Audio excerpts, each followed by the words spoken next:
കണക്കുകൾ പറയുന്നത് ഏകദേശം ഉത്രാട ദിനത്തിൽ മാത്രം 38.03 ലക്ഷം ലിറ്റർ പാലും ഒപ്പം തന്നെ 3.97 ലക്ഷം കിലോ തൈരുമാണ് മിൽമ ഔട്ട്ലെറ്റുകൾ വഴി മാത്രം ആ ദിവസം വിറ്റഴിക്കപ്പെട്ടത്. ഇനിയും സഹകരണ സംഘങ്ങൾ വഴി തിരുവോണത്തിന് തൊട്ടു മുൻപുള്ള 6 ദിവസം, ആ 6 ദിവസവും ഇതിനു മുൻപൊന്നും ഇല്ലാത്ത തരത്തിൽ റെക്കോർഡ് വിൽപ്പനയാണ് സഹകരണ സംഘങ്ങൾ വഴി പാലും തൈരും വിറ്റഴിച്ചത്. അങ്ങനെ സഹകരണ സംഘങ്ങൾ വഴി വിറ്റഴിച്ചത് 1,19,58,751 ലിറ്റർ പാലാണ്.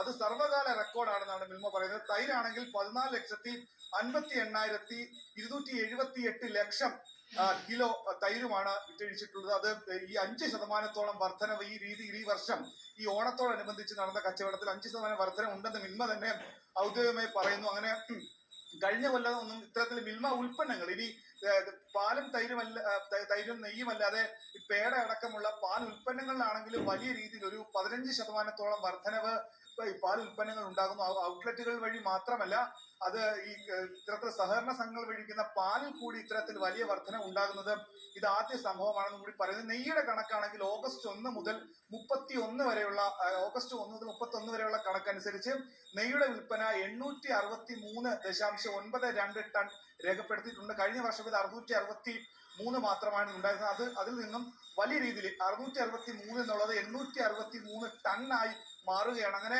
സംസ്ഥാനത്ത് മിൽമയെ ആളുകൾ കൂടുതൽ വിശ്വസിക്കുന്നു. മിൽമയുടെ ഉൽപ്പന്നങ്ങളും പാലും തൈരും നെയ്യും സഹകരണ സംഘങ്ങൾ വഴിയൊക്കെ തന്നെ വിൽപ്പന നടത്തുന്നത് ആളുകൾ വിശ്വാസത്തിലെടുത്ത് കൂടുതലായി വാങ്ങിക്കുന്നു എന്നാണ് മിൽമ തന്നെ ഔദ്യോഗികമായി പുറത്തുവിടുന്ന കണക്കുകൾ സൂചിപ്പിക്കുന്നത്. SK